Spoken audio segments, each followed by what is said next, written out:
Today on Broadscast, date like a girl, marry like a woman. What does it mean? Stay with us and we will let you know. Broad topics, broad minds, broad hosts, but not just for broads. This is Broadscast with Kim Goldman and Jackie McDougall. Welcome to Broadscast. So we're doing our first segment today on Facebook Live. Hi. Here's your microphone. I'm coming. This is what we're like. All right, we're here. We're live. Hi, Kim. Hi, Jackie McDougall. How are you? I'm doing all right. So I'm excited today because we have a special guest on, author of Date Like a Girl, Marry Like a Woman. Yeah, you can even show everybody on Facebook. By Jessica It's Bunevacz. The Polished Woman's Guide to Love, Romance, and Sex. Yeah. So I will say we should probably give a little heads up that It may not be suitable for children. it is not suitable for children today. Okay. All right. So, yeah. And I wanted to remember when we did Facebook Live on Friday. No. You don't Put it out of my head. I had very gray hair, so I wanted to thank 4-time Emmy nominated Dean Banowitz for hooking me up over the weekend. So, because it's much better, isn't it? It is much better. I'll sit next to you and get in the screen with you. People were trying to land planes on my head, so that was kind of crazy. So I'm excited to have her on the show today. But today's episode is brought to you by Blue Apron. You get $30 off your first order, which you know I'm a fan of Blue Apron. Yeah. Head over to broadscast.com, and on our homepage, you can see how to get that deal. Do you wear an apron when you cook? No, I have an apron. I have an apron too, and it's very nicely Is it set blue? up in my closet. No, it's like a cool checkered, like cute one. It's cute. Yeah. But it's in my closet. The I exact have- place I put it when I bought it, I hung it up, and I've never taken it off. I keep mine in a drawer with the towels and such, and I should wear it because it's adorable. I think it's from like Williams Sonoma or something, and I got it when I was getting married back. I know I've had it for over 13 years from my friend Valerie with the matching mitts. Yeah. So anyway, so welcome. Hi. Welcome. So Jessica will be with us in a little bit, but let's talk about a couple little broad topics and such. But I have to first ask you, are you feeling weird? Yes.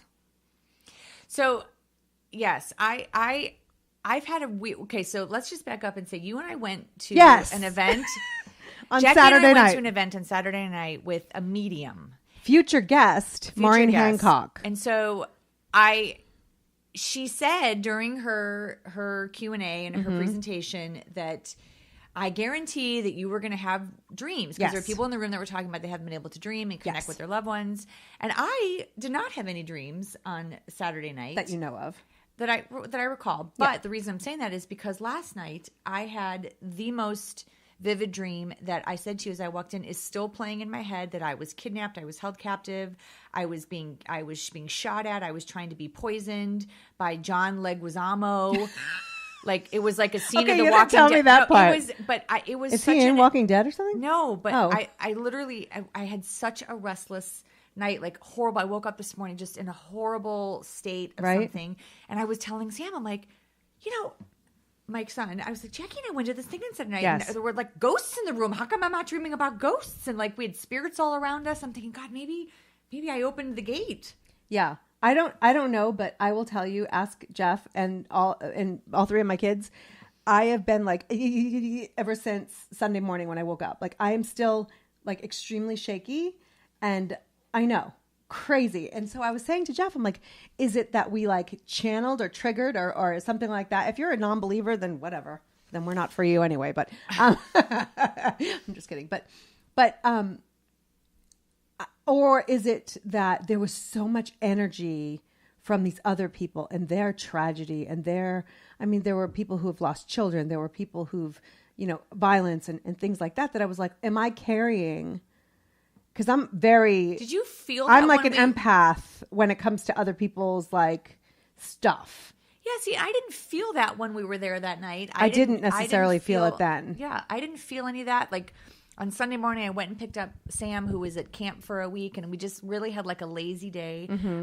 I shared with you that I stubbed my foot on a piece of exercise equipment, which supports why I don't exercise, because it hurts me. Were you literally. on the exercise equipment No, or just walking by it? I was just walking by it. To get the clothes that you had hung on it? Yeah, and I slammed my foot into it, and so I was sitting most of the day because I was in so much pain. And then I took Tylenol PM last night because I couldn't sleep, and I had such a restless night. I was flipping and flopping and crawling out of my skin. Yes. And I went on the floor because my son was sleeping with me because he had been gone for 5 nights. And I was like literally like a fish out of water. I was back and forth and up and down. And I was like crying. I had the worst. And then I was like, God, maybe it's the ghosts. Maybe people are trying to talk to us. Yeah, they're like knocking on my head. Like, it's funny that we're both having this like weird time because I'm still like, so we'll have to ask Maureen Hancock. We need to tell Maureen that she needs to close up the gates. I don't think she was very rushed at the end. I don't think she closed like at the Ouija board. Like when you do Ouija boards, you're supposed to like. I've done the Ouija board. Have you guys done a Ouija board? I'm asking that. Whether you're on Facebook Live. Tuning in, or you're on the radio, or we're on the radio, you're listening to the radio, or wherever, broadscast.com. Or if you're on the Ouija board, just take a break. Have you done a Ouija board? Yeah. You're supposed to like... Maybe they're channeling us on the Ouija board. Oh, God. Anyway, it was I don't know. Yeah. Yeah, so. I've just been feeling like super creepy. Yeah, I'm a little out of sorts. Yeah. I'm just like, I feel like I've had 7,000 cups of coffee, but consistently for the past 24, 28 hours. So anyway, Good God. It's crazy. But speaking of feeling uncomfortable, the RNC starts, right? Yeah. The Republican National Convention. And did you hear that they found whites only signage at the RNC? That's not real though. There was pictures I of know. a whites only elevator, like Jim Crow-esque they were calling it. And so they were feverishly running around the auditorium or the Coliseum to pull those signs down. I don't know if it was literally the white elevator versus the gray elevator versus the red elevator. Right. But it said whites only elevator. Well, I don't think it said whites only. It said whites elevator. I don't know. Yeah. Somebody should be paying attention to that. I'm sorry. I agree. And there were other signage that I heard. But part of me wonders, like, did someone take a picture and like, Photoshop or whatever? It's so easy. No, it was like someone to walking create through the hallway. Like you can see them. I know, but it is easy to create stuff. That's why I'm just wondering about that. But I'm sure it was an oversight, but really that's a big one. Well, was it an oversight? Was it like somebody setting it up? I don't know. Someone posted last night, I guess on 60 Minutes, Donald Trump and his new running mate did an interview. And Trump Pence. It sounds like I have a little case of Trumpence. You know what I mean? Like they in my apparently agita or something. Agita, the goy in the whatever. Room. Sorry. They were saying that someone likened it to an SNL skit. Yeah. Yeah. I didn't watch it. I wanted to. But you know what else is funny? You know who else is talking at the RNC? Scott Baio. I did hear Scott Baio was making a comeback. What, like Screech wasn't available? No, Screech is a child predator. Yeah, he's a child predator, isn't he, or something like that? He probably wasn't available. Let's alleged that, please, before he was found guilty of that. Was he found? Really? Wasn't he found guilty? Okay, let me rephrase. Mr. Belding wasn't available. But like so Scott Baio. Wait, do you want to know something funny about Mr. Belding? I know that you didn't. I see I'm on something to like, I'm zizzing. Yeah. I have a friend of mine that's very close with Mr. Belding. And so whenever I was always looking for celebrities for any of my fundraising events, he's like, oh no. Yeah, Mr. Belding was always available. Okay. Do you know I had dinner with Mr. Belding? Oh, you did? Yes. Just Mr. Belding. Why? Was it a and date? Me. Was it a date? At the Smokehouse in Burbank. Was it a date? It was not a date. I, at the time, was working at NBC as a producer, and he was looking for a freelancer to put together a video of him flying with the Blue Angels. Oh. And I was just kind of like learning how to edit, and so I agreed to put this video because he was at NBC, doing Saved by the Bell, the New Year's or with a second class or whatever it is, the old and tired years, yeah. And so I agreed to do the video, and I worked with an editor and did that. And then he wanted to thank me, and in lieu of money, for those of you listening, I just did like a wink. She gave me like a. You like my little? Oh, anyway. So he took me to dinner at the Smokehouse. and it was the most. There's lots of pun intended there. This is a dirty show. If you're just joining us, you're listening to Broadscast with Kim Goldman and Jackie McDougall, and we will be talking about marriage and dating and sex and all of that on the show today. So if you are listening to us, as much as we love for you to listen live, if there are kids around, it's probably not appropriate. So yeah, mine are at camp. Anyway, yeah. So I had dinner with Mr. Belding, and then we shook hands, or maybe a hug, possibly a hug after, and we left each other there. Very nice. Yeah, that was crazy. Mr. So back to the RNC though. Do you think that, like, I mean, this is like, I feel like with the conventions, it's like game on with politics. Like we're moving toward the actual. I don't know. You know what? I think, it's bizarre that we got to this point. I don't. Last week it was reported that the RNC was $6 million short in their, I guess a bunch of sponsors, like big sponsors, backed out because of who the potential candidate was going to be. So they're in some financial, maybe that's why they didn't have time to change the signage. Yeah, I'm curious though, money. like if that's, But yeah, I don't know. I mean, it's interesting. I mean, I feel like we've been doing this political race for 3 years. Yeah, see, white elevators. Yeah. So I feel like we've been... let me find a reputable source first to read about it. Well, Bipartisan News was the one that well, it doesn't matter. I just feel like this election period has been going on for an eternity, and I'm so exhausted by it that I'm sort of disinterested at this point. I can't imagine that we still have 4 more months or whatever, July, August, however many months are left. I'm tired. I'm tired of listening to it, and I want to be even Snopes doesn't know. I want to be a well-rounded voter, and I want to know what's going on. But I'm exhausted. I feel like it has been going on for too long. That I'm disinterested. And they did a poll. I saw it this morning. Can't cite the source, but it was that Trump is losing ground among millennials, and so I think that there's been a lot of projections. But as time goes on. Right. So I don't know. And also, like, who are they polling? Have you ever been polled? No, this is for my any gripe. of those? I've always said this to you. Like 40-something women, I'm like, I've never been asked. Yeah, ever. nobody once has asked. I'm not sure who they're polling. Or if, they never say where they got this information. So even Snopes doesn't know. They said, it says white elevators. So it could be like you said, red elevators, blue elevators. But doesn't it have the RNC? It has the Democratic, it has their signage on it. Yeah, yeah. So I don't think that's from the Coliseum, or I feel like that was put up there. I mean, it has red and white and blue and stars and stripes on it. So somebody printed that. I think it was probably stupidity over anything else. So yeah, but I don't know. It remains to be seen, right? Well, remains to be taken down, I guess is what you mean. Well, that remains too. Yeah. So are you nervous about what? About today's show? No. Should I be nervous? Are you setting me up for something? No, but the fact is that, she's going to be giving you your dating advice. I'm so... I go through every episode. I have to at least announce once that Kim is single and ready to mingle. But you're telling women. You're telling our audience who is they predominantly women. No, I'm not nervous. We are bro friendly on the show. Right. Even though Friday we were going to have a bro on. He canceled. And today we were going to have a bro on and he canceled. Oh, isn't that funny? Yeah. So he didn't cancel, actually. He overslept. Last Friday. Yes, last Friday, Marcus Osborne. We're talking to you. And so he wants to come on again, but I told him that we will have him on after. He takes a photo of himself wearing only a sandwich board that says, I overslept on my... You're broadcast shaming. We don't believe in that. We don't believe... Well, this half of the broadcast doesn't believe in shaming. You don't? No. It's just all in good fun. I know. No, so we're waiting on that. Yeah, so. we are waiting. And then we had someone that was hopefully going to be on today. Yes. Who's going to be back. He's a representative. He's a congressman from Rhode Island who's doing a lot of important work and wanted to share with us. So we will have him on at a later date. He had some governmental voting things or something today that was apparently important. Whatever. Yeah, whatever. That's what happens when we schedule politicians. Mm-hmm. Then all of a sudden their schedule isn't as flexible as an aside, yes. Have you seen the show Grace and Frankie?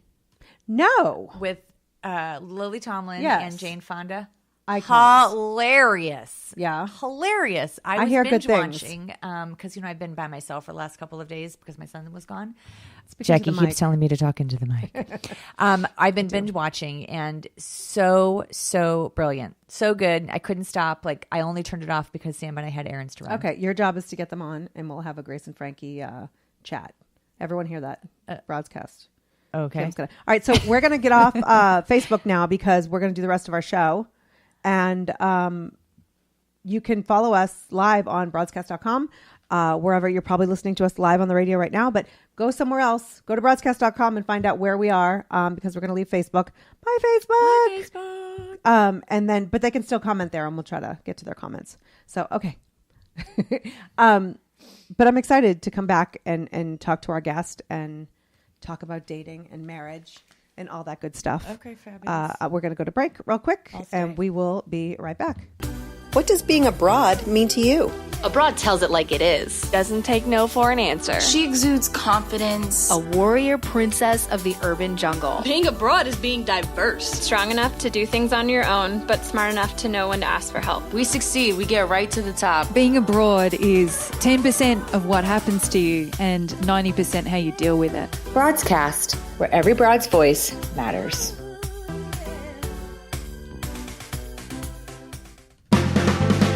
You're listening to Broadscast with Kim Goldman and Jackie McDougall. Two broads with faces made for radio. Welcome back to Broadscast. Hi, Kim. Hi. You're I'm still here. here. I stayed. I decided to stay. Yeah. So I'm excited for our first guest. We're actually going to give her a quick little call. So if you're just joining us, you're listening to Broadcast with Jackie McDougall and Kim Goldman, and we are bringing on a young woman. She is a polished woman. She is a polished woman. Her name is Hey, Hi. she's an author. You're doing it all. So I'm doing it all. Yeah. Jessica, I'm going to try this again. Bunevacz. Bunevacz, yeah. Bunevacz. Bunevacz. Okay, I love it. It's even better than I said. Jessica Bunevacz is the author of Date Like a Girl, Marry Like a Woman. Welcome to the show. Yes. Hello. Hello. Yeah, hello, Jackie. Hi. Hi. We're waving. I know. Yeah. We've been excited to have you on the show for a long time now. So glad you're here. I know. Thank you so much for inviting me. Thank you so much. So, You've read the book? The book is amazing. First of all, because the fact that you've been married a long time now, right? How long have you been married? 15 years. 15 years. And you have 3 kids. Yes. And you still, I don't know when you started writing the Date Like a Girl part, but you write it like you're vividly still right there. It's great. Yeah, I know, right? It's still fresh in my memory, everything. So you have a lot of rules for that. Let's start there because, we'll get to the Marry Like a Woman later. But before we even get to the book, your bio alone is like a book in itself. Like your life is so interesting. But I want to know about the live mannequin. So you were raised in the Philippines, correct? Yes. Yeah. So tell us about your life in the Philippines and how you came to be Jessica Bunevacz. It was very different from here. The life there is easier than here. You have nannies, you have 5 nannies, you have drivers, you have everything. But then I didn't have that at first because my mother, as I think it was there, my mother died when I was 15 and I worked and took care of my 4 siblings. And I stopped college and I said, I have to work. I was a little bit tall for a Filipino, so I said I wanted to be maybe a model, and so I did that live mannequin. And I don't know if you have that here, but in the Philippines, you're like a mannequin and you stand and dress up you have different clothes every 15 minutes or so. And then like in a store, in a department store? Wow. Yeah. People would look at you, and sometimes they would even do things like weird things in front of you. Oh. Did you try to freak them out when they'd walk by and then you'd like come out of character for a second and go boo? That's what I would do. This is why Kim's not a live mannequin. Right. You're like a mannequin. Right. And people do weird things, but just don't look at them. That's funny. It's kind of like working at the Haunted Mansion in Disneyland, and you're supposed to like keep it stay in character. Yeah. So So from there, I became a model, and then I became an actress, and I became a host, and and then I met my husband. But before that, I went through a lot of men in my life, and I think I experimented them in a way. So I don't know what I did, but I experimented them. So were you living? That's what being single's all about. Were you living in the Philippines, or had you moved to the States when you were doing your experimentation phase? No, I was actually in the Philippines, but I traveled a lot since I was modeling. So I would, I would, when I go to London, when I go to Paris, I would meet a guy and just be with them for a week and just studied them. So I kind of like studied every single guy from different countries. So I kind of like know who's boring. And you were doing research before you knew about the book. All right, what country has the best men?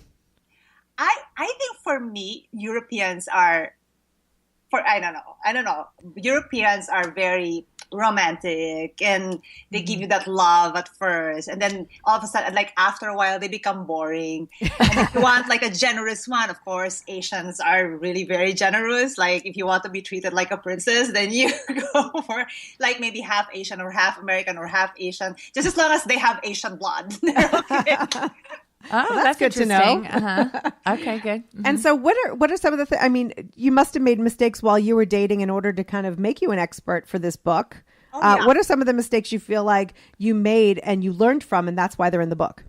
Well, I've actually wrote that I have not followed, I've not followed most of the rules that I wrote. Well, you have 20, so 20 for single women, so that's a lot.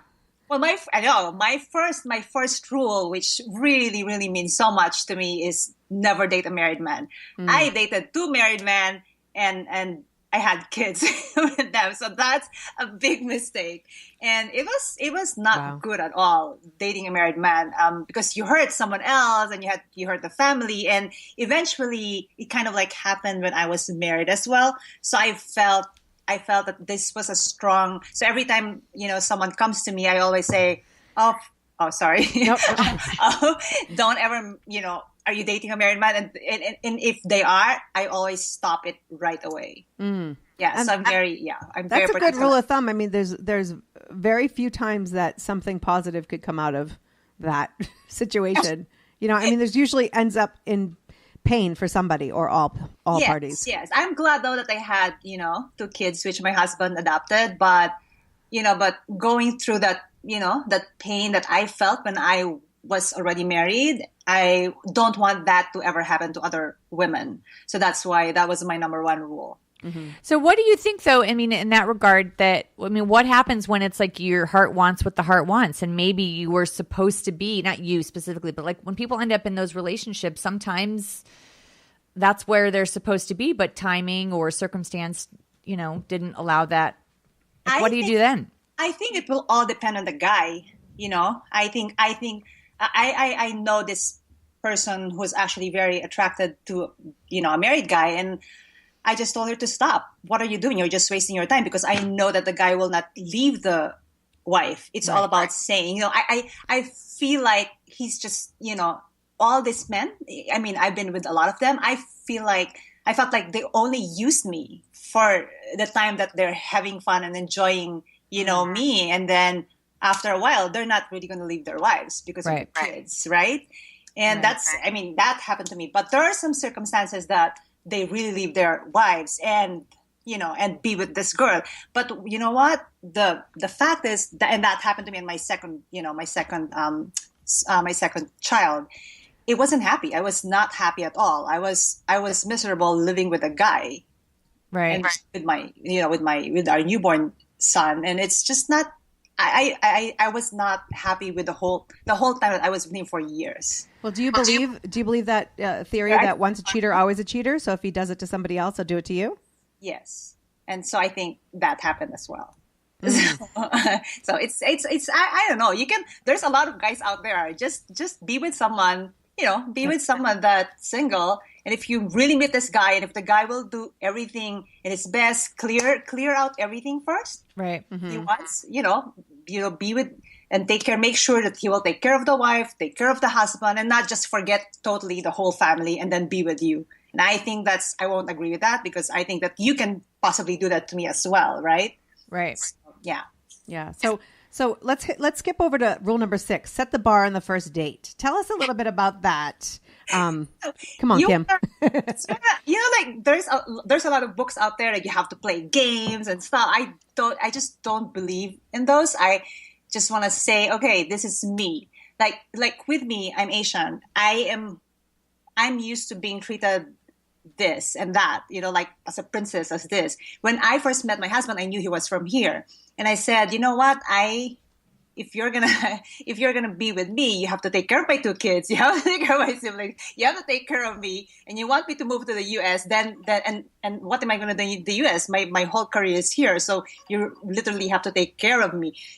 I want my guys that I have dated to just know this is what I want. Because there are a lot of women out there that are pretending, oh, it's okay, I'll pay for the bill, on the first date. And then you pretend, but really deep inside, a lot of women that comes to me, I don't want them to, I don't want to pay. I mean, they should pay for me. If we go on vacations, they should be like treating us, right? A lot of women, they cannot tell the guys what they want because they're scared to lose the guy. We were just talking about this with my friend on her first date with her now husband. She was very clear on the first date. This is where I'm at. I want to be married and I want to have children. And this is my timeline. And if you want to participate, we'll have a second date. If you don't, bye-bye. And they got married. Right. Yeah, especially if you're. And people thought they were like, I can't believe she did that. That's so, ultimatum-ish. But she's like, I know what I want and I'm done farting around. Right. So, yeah.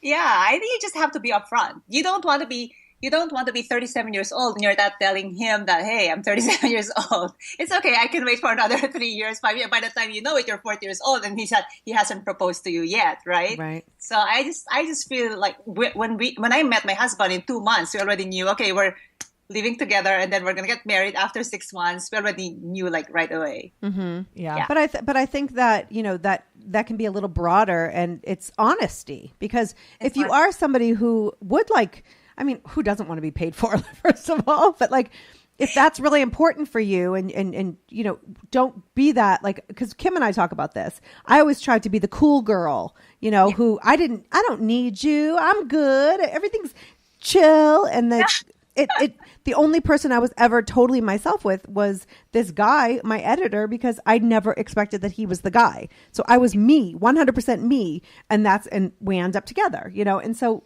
we talk about that because it's hard not to be when you're out dating, like the cool girl, because but you tells also you to keep it casual, right? But you also, I'm still single, Jessica, so I'm still living in. I'll have to check out your rules, but I think there is a balance though. But because if you come on so strong in your personality in the very first date and you don't let the relationship breathe and sort of see naturally where roles are and see how someone else feels, I think that can also not be very healthy. There's always a way on how to say that, I guess. I don't know, maybe it's the Asian in me that is you say that in a sweet way, in a very, sweet girly girl way, and as opposed to being, okay, this is what I want. This is who I am. This is, because men are intimidated with women who are who has a very strong personality. And that's what I've been noticing with most women who are still single.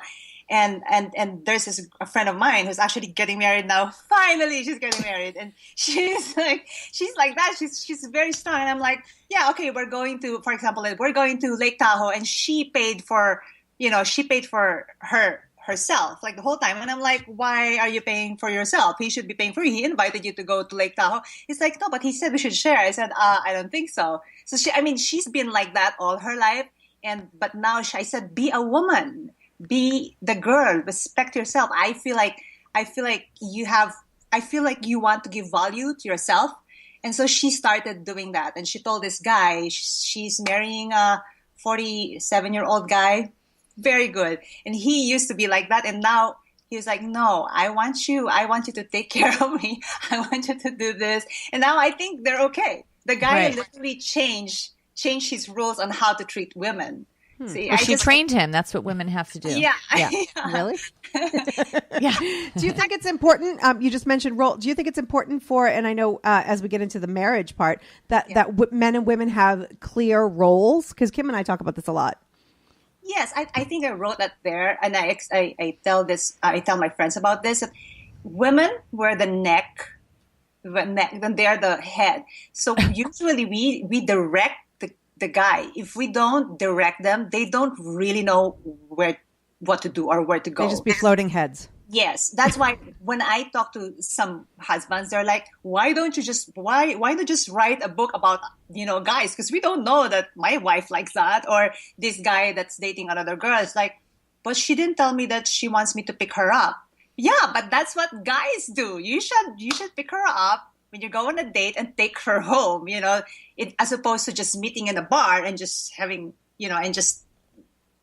talk there. It's the whole. I'm really not trying to be conservative, but I'm trying to bring back the whole, the old courtship.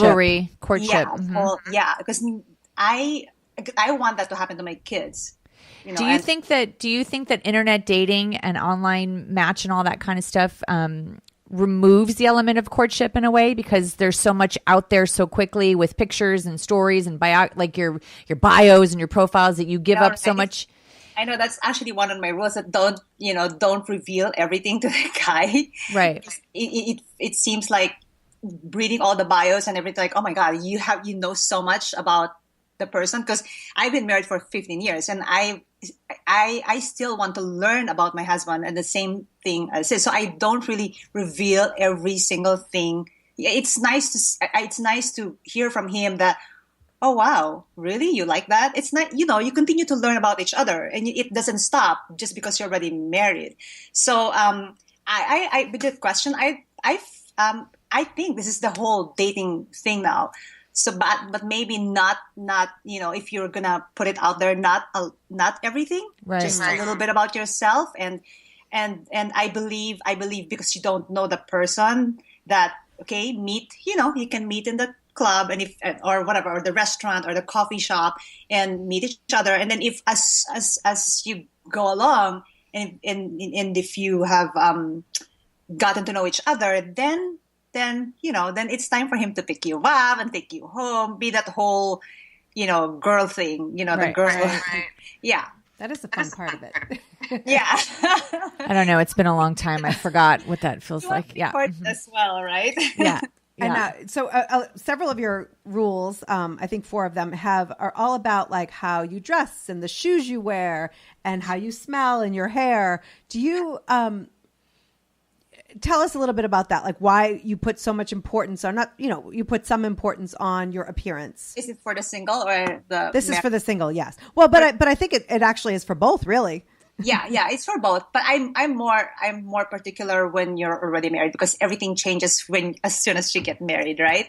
Well, for me, the first impression is always the best. So for me, if you're meeting a guy, you should look your best, but of course not too much makeup. I'm not very keen on having too much makeup, but I'm keen on being, like a woman, and dress up very classy, and not how you want him to perceive who you are. Like if you dress up sexy and you're showing your boobs and everything, he would think, oh, I can take this girl home right away, right? But if you dress up very elegantly, classy, he would feel that, oh, this is the girl that I want to, take seriously, or take home, or stuff like that. And I'm very particular with the smell and everything, because a lot of women are not. I'm not saying, but they just right after the gym, they just go and meet the guy and have coffee. You should, even if those are your natural pheromones. So, that's the mating smell, isn't it? But at least there are like a lot of like workout outfits now that are, looks good, and you can go have a coffee, right, or have a date like after workout. Yeah, I think you should make the effort. I remember one time I went and met with a guy, and he didn't get home to like change before, and he was dressed in like, gym clothes or something. And I remember how put off I was. So, my first date with the guy that I ended up with for a while, I wrote about it in my book, that he had crumbs like on his shirt. Like he literally looked like he just rolled out of bed for our date. So I always, but in terms of smell, Jessica, it's interesting because whenever I put perfume on, I feel very sexy. Like I feel, it's totally weird. I mean, I actually like, I think I smell good normally, but like whenever I put like an extra little spritz of perfume, I'm like, damn, I want to date me. Right? Like, I get a little strut in my step. It's the same thing with putting lipstick. if you put like really nice lipstick that will make your lips pouty and stuff, you feel like, oh, I want to kiss someone. Like I want to kiss my husband. Right? Yeah, I think hair and everything. Yeah. I feel like whoever you dress up today, that's how you feel. Like, when you come out of the house, right? Well, and they say, don't always dress how you feel, but how you want to feel too. Yes. Because sometimes we don't feel so great, I know, but don't think of that. That's why I wrote there, look at the mirror and say, oh my gosh, I'm so sexy. Oh my gosh, I'm so beautiful. Oh my gosh, like I'm the prettiest lady. It's all about mental. And when you come out, you feel like, yes, I'm the prettiest, It's just all these positive things. Says the absolutely stunning model. You just think, okay, this is me. So, all right. So some of your rules, though, can be a little controversial, I bet. So rule number 18, triangle crushes should be decided by the man. So explain this one for us. This happened to my husband and my best friend. When I met my husband, my best friend had a crush on my husband because he was on TV, and we followed him everywhere he goes every night. I'm like, oh my gosh, this is your crush. I'm like, he's with different women every single night. How can you like this guy? And all of a sudden we ended up in a party on Valentine's Day in a singles party, and he literally told his friend, I like her, which is me. So not the other girl. And so I told my husband, my best friend, I'm like, are you kidding? Like, he said he likes me. And my best friend is like, oh my gosh, let's see. It's okay. If you can date him, just let me know how is he in bed, blah, blah, blah, whatever. She's going to live vicariously through you. So I just, and there's a lot of women who are, especially with the dating, the online dating, because LA is very small. There's a lot out there that is, they're dating the same guy. Yes. LA is very good. The LA single scene is very good with recycling. Very eco-friendly. We're saving the earth. Yeah. And I told this other person, you know what? Let him decide if he likes your friend or you. Let him decide. And so he picked her, and now they're married as well. So I just feel like, don't push yourself, to the person if he doesn't like you or whatever. You can play with him and then just enjoy him, and at the end let him choose, as long as you're in good terms with your friend or whoever. Yeah. You also had a rule in there, I forget what number it is, about don't date your friend's ex.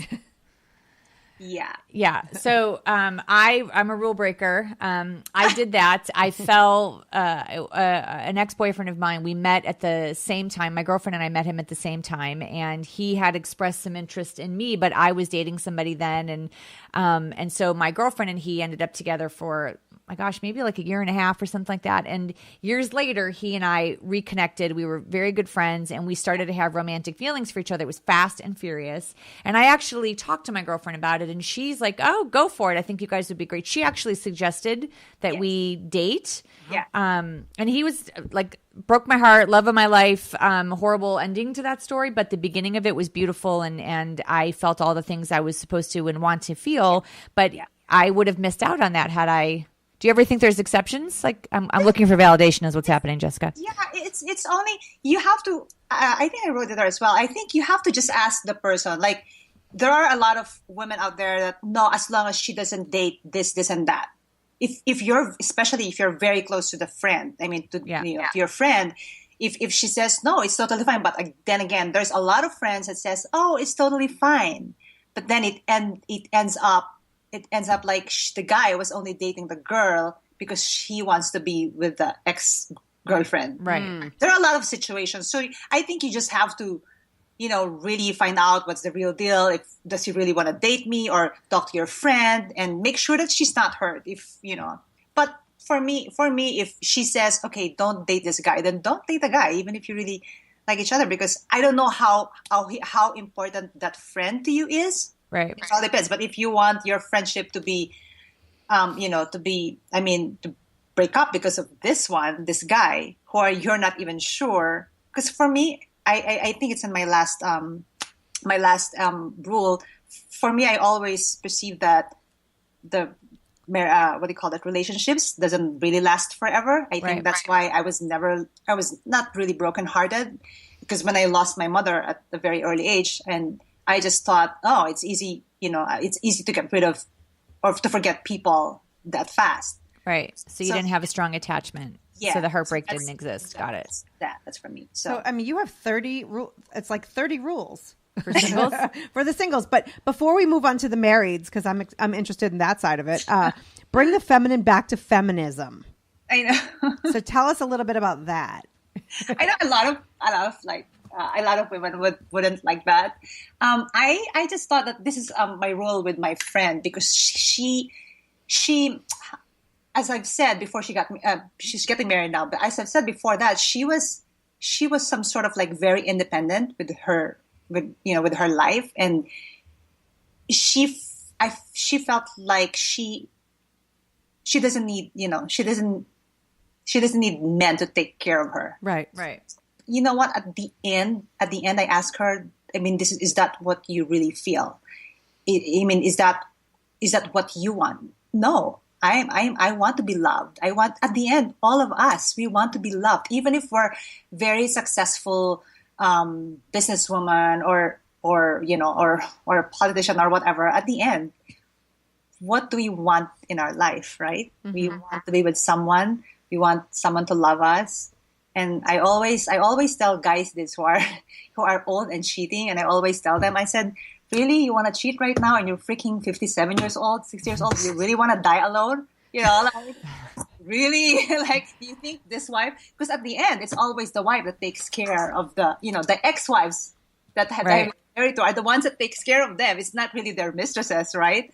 So I just want women to remember that we are women and we want to be loved and we want to be taken care of, and not us taking care of the guy. Well, it sounds like a theme amongst, some of the rules we've talked about, but with also in the book is to state your intention, and be clear and be honest about what you want, and don't be afraid to state it. But in a very girly way. Yeah. Yeah. And with pouty lipstick and great hair. And great hair. Uh-huh. Yeah. Do you think that feminism has done us a disservice a little bit? Do you think we've gone too far? Well, I think so, but not as much. I'm trying to change my daughter. My daughter is like one of those. She thinks she's very independent. She thinks she can do everything by herself. But I'm trying to change that now. I hope not. That's why I wrote this book.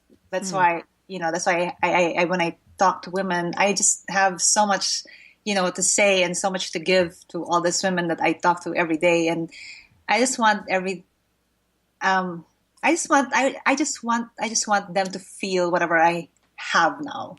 Because I've never had that for a long time. See, I think feminism has in some way hurt. I mean, I was raised very independent, and it's hard for me to be dependent as I've gotten older. Like, I'm very, very much demand chivalry and to be treated like a lady, but I have a hard time letting it happen because I've been so independent. So walking that's a balance. I think that as we get older and we're still single in our later years, that it's hard to make that shift with, being treated like a princess and a lady, but also going, but I could do it myself, so I don't need you to, but I want you to. Like, I think that's a tricky balance. Do you think it's cultural? And then you know what? I think guys don't like that as well.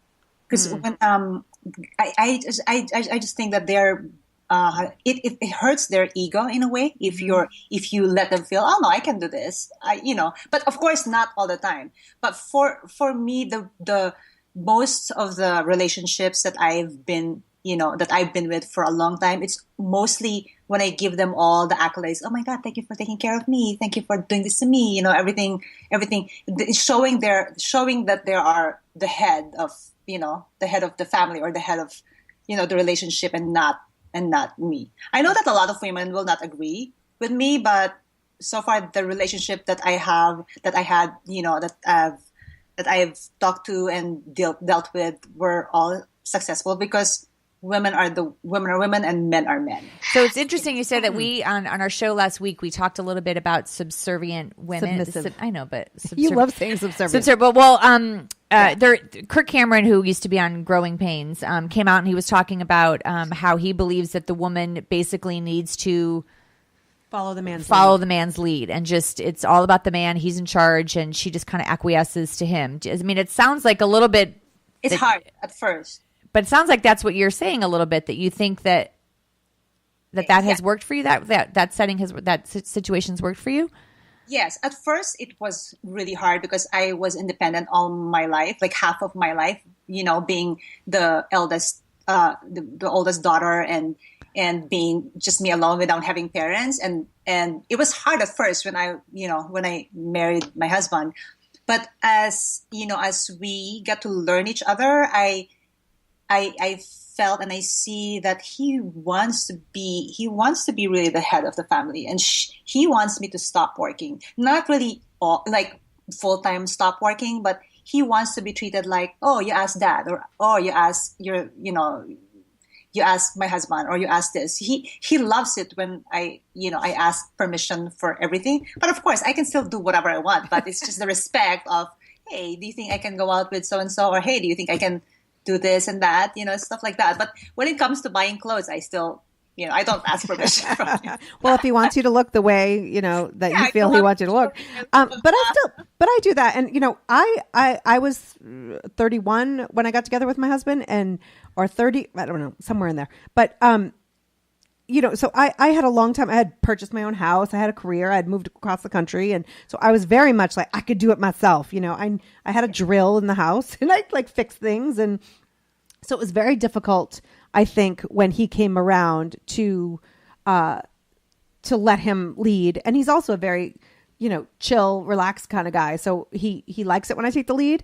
But, I still ask him, like we went out Saturday night, I still ask him like, hey, do you mind if I go out? Like I don't tell him. I think that there are certain things that are just respect. Yeah. Respect, just like I wouldn't expect him to text me and tell me I decided to go get a beer without like checking what, you know what I mean? Like checking if you want to do it, or maybe sometimes like he would close or he would do like a business deal without letting you know. Yeah. Or I think it's just the whole give and take thing.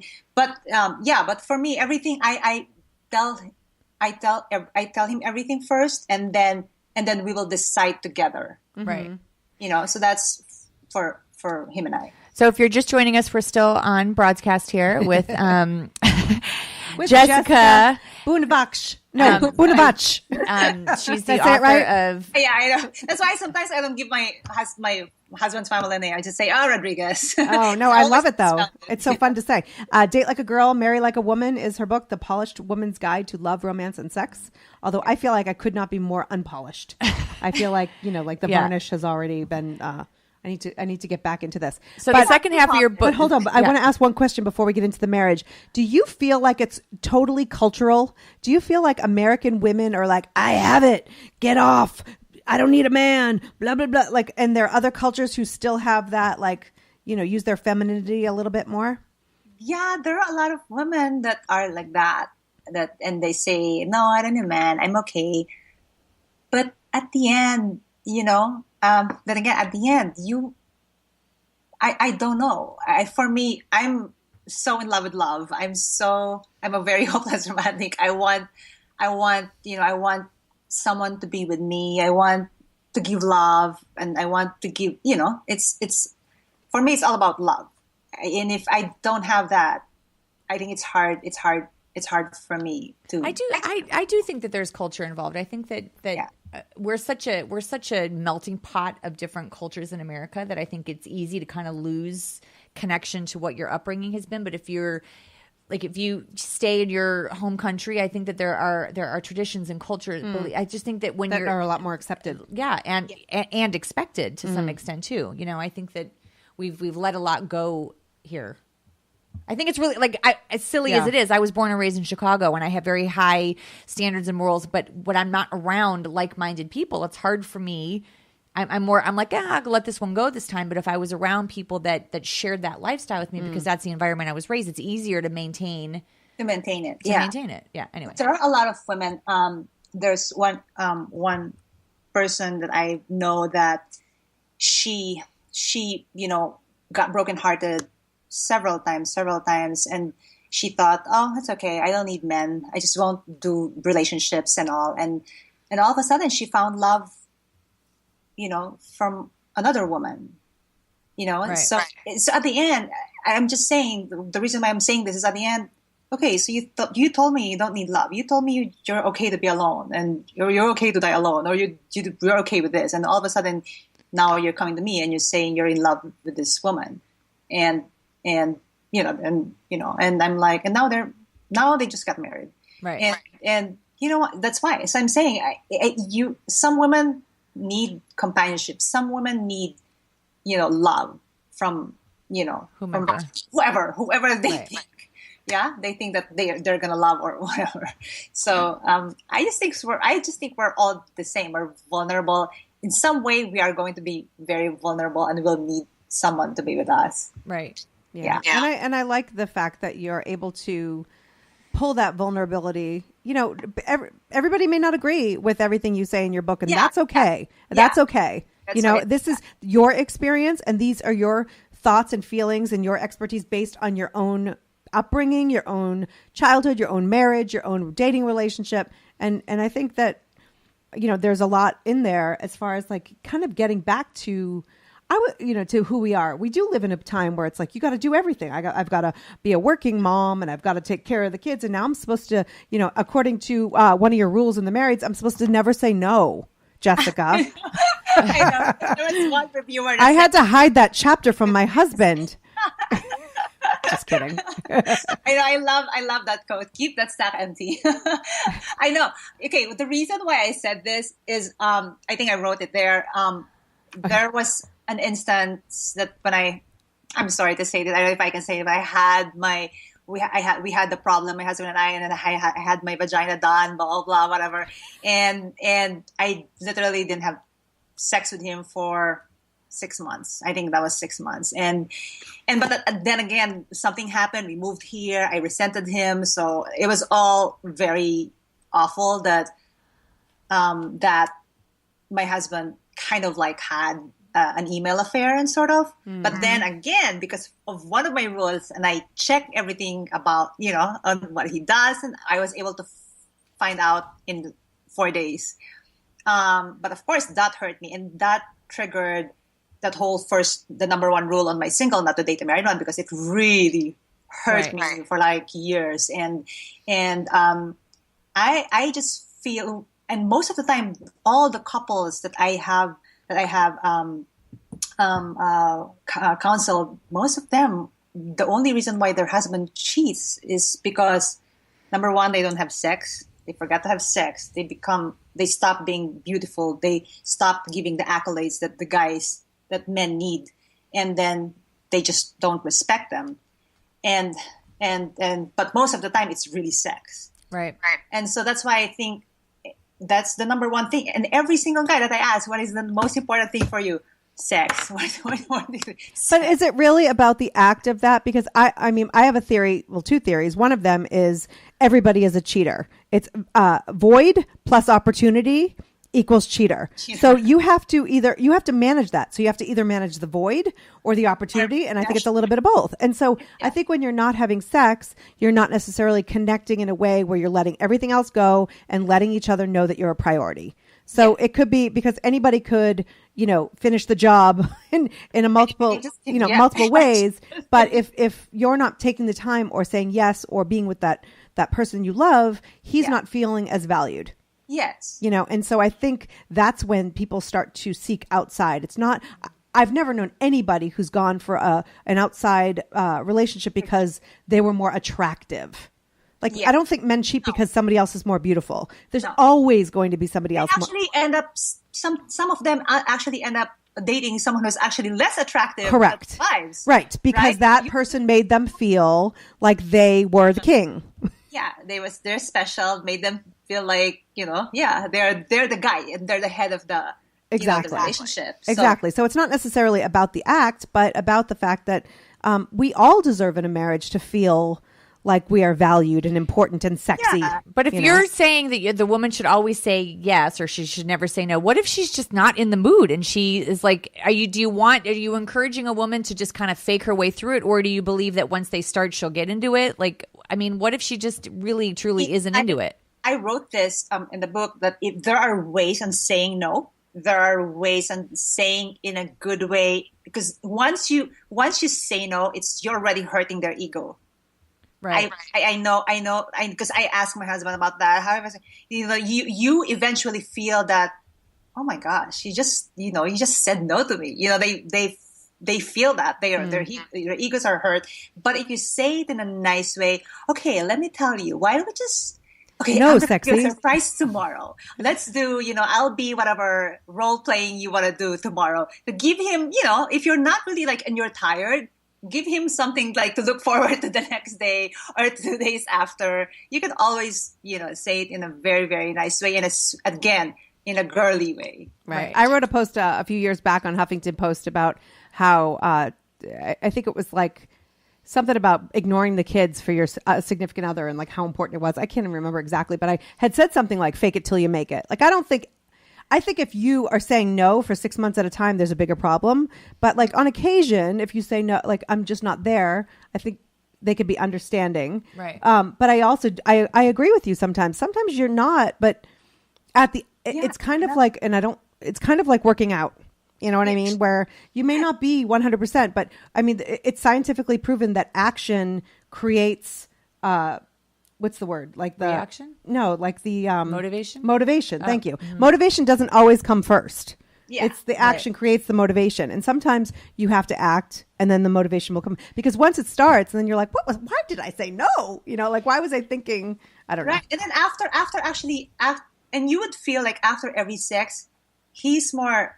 He's more loving to you. He's more, he appreciates you more. It's just different. Yeah. So do you think, speaking of sex, do you think that you should be the girl who, okay, so I don't know how to ask this. So a lot of men will say, when we were dating, you used to, take it down to the southern region a lot more. But when we were married, you stopped doing those things. So do you think that we behave differently as sexual beings when we're dating versus when we're married, or... Like, oh yeah, that's why it's really, I always say this in the beginning. You always say yes, right? In the beginning, you always like, okay, let's do it. And you're always open to whatever he wants. Right. All of a sudden, like after the honeymoon is done, you're like, okay, you're this totally different. And after the kids, comes out, you're this totally different woman. That's why I feel like there's a lot of ways where women can make their sex life interesting. I'm an Aquarius. I get bored so fast. That's why I think I went from one man to the other, and I was the one who actually initiated. Then again, this is where we are. The neck. We are the one, directing them and say, okay, babe, tomorrow I want to be this or this. Let's have a date night tomorrow and let's do this. Most of the time, if women don't say anything, the guys just don't do anything. Right. It's so weird. Like I have this rule with my husband. There's a I create my own rule with my husband and I, which I have there in the book. And with us we have I want to renew my vows every 5 years. Oh. And that's for me because I want to get married. I want to get married to just one person, and I love marriage. So I'd rather do it every 5 years with the same person. And for me, it helps a lot. It seems like, oh, I'm marrying another guy, but it's really not. And there's this one couple that says that came up to me and they're like, wow, how this girl is like, how do you do that? You get married. I wish my husband would tell me that we can renew our vows. And he was like, what? I didn't know you like that. It's like, of course I want to renew our vows. We've been married for, right. It's the 25th year, I think, next year. And things like this. I feel like, you have to tell the guy what to do so he can be in sync with the marriage. Mm-hmm. Yeah. So we only have about 30 seconds left, and I have so many more rules that I could go over, and we could talk to you for the rest of the day. But what do you think is the most important thing that married women should remember as far as what's the most important rule, do you think? Don't stop being that person that he married in the beginning.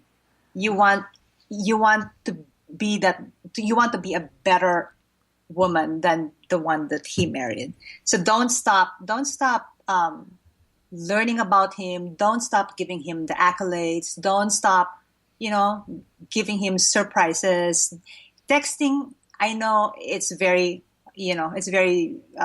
cliche, but sexting is really important. It gives you like for example, today I want to make love, but tomorrow I want to F word. Right. Mix it up. You want to mix it up. You don't want to do it over again and again at the same thing. Right. And I know I get, oh my God, I'm going to be 50 years old soon. And I feel like, what do? You want to like in the morning, for me, my regimen in the morning, I give myself time for myself, for maybe 4 hours. As soon as I wake up till noon is my time, because I know that the kids will come in the afternoon. And so that's the kids' time. But at the end, as soon as 6 o'clock or 7, that's your time for your husband. Right. Turn off the cell phones, forget whatever, and just dedicate it to your husband. And trust me, he'll be happy. I'll let you know. I'll tweet at you later. Thank you so much, Jessica. Get her book, Date Like a Girl, Marry Like a Woman. What's the name of what's your website real quick? Polished Woman. PolishedWoman.com. Thank you so much for being on the show. Thank you. See you later. Okay. And that's it for us today on Broadscast. That hour went fast. Thank you. I know, right? What a great show. And we're over. So if you're listening to us now, it's truly through the podcast. So thanks for listening, and we'll talk to you next time. You're listening to Broadscast with Kim Goldman and Jackie McDougall, the most riveting hour of anything you've ever heard.